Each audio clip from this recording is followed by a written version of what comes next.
20 жилийн хугацаанд бол 80,000 байсан төрөлт маань үндсэндээ 50-аас 60,000 руу орсон. Төрөлт яагаад буураад байгаа юм бэ?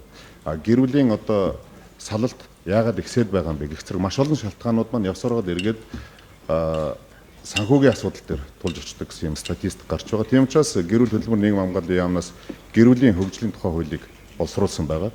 Гэр бүлийн гишүүний аль нэгийг нь хүн амын орлогын албараас чөлөөлөх орж ирж байгаа. Тухайдаа эхнэр нөхөр хоёр зэрэг хөдөлмөр эхлээд явж байгаа юм бол хөдөлмөрийн хөлс түүнтэй адилдах одоо татварыг хүн амын орлогын татвараас нь чөлөөлж өгье гэсэн нэг бодол. Нэгдүгээр асуудал явж байна. За мөн хоёрдугаарт орон сууц худалдаж авахын ипотекийн жагсаалтад 4 ба түүнээс дээш хүүхэдтэй айлыг одоо очрын одоо урагшлуулах.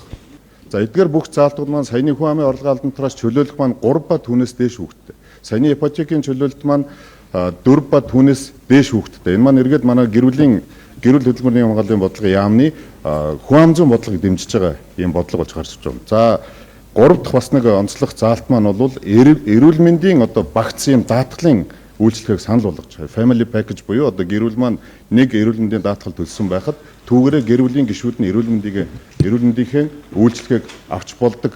Гэх зэрэг ийм хөшүүргүүдийг тусгаж өгсөн хуулиудыг бид нар санаачлан боловсруулсан. За 4 ба түүнээс дээш хүүхэдтэй гэрлэгчдийн орон сууцныхаа талбай хэмжээг ихсгэх зорилгоор гэж байгаа юм. За энэ маань эргээд нөгөө нэг гэр бүлийн амьдрах орчин сайжруулах гэдэг агуулгыг аваад явж байгаа. Тийм учраас энэ гэр бүлийн хөгжлийн тухай хуулийг сая өнгөрсөн 7 хоногт бол засгийн газар дээр танилцуулсан. За одоо засгийн газраас хэлц хэсгийн дэмжих юм бол улсын хурд өргөн барихад бэлэн болж байгаа юм суур хуулиудын нэгийг бас гэр бүл хөдөлмөрийн хамгааллын яамнаас санал болгоод за засгийн газар мэдээж хэрэг шинээр байгуулагдаад өгсөн хамгийн ихний даалгаврууд бол гэр бүл рүүгээ чиглэсэн гэр бүлдээ ээлтэй энэ эрх зүйн орчныг бүрдүүлэх гэдэг даалгаврыг авсан ба за энэ өрөөнд ингээд гэр бүлийн хөгжлийг дэмжих хууль бэлэн болсон байгаа.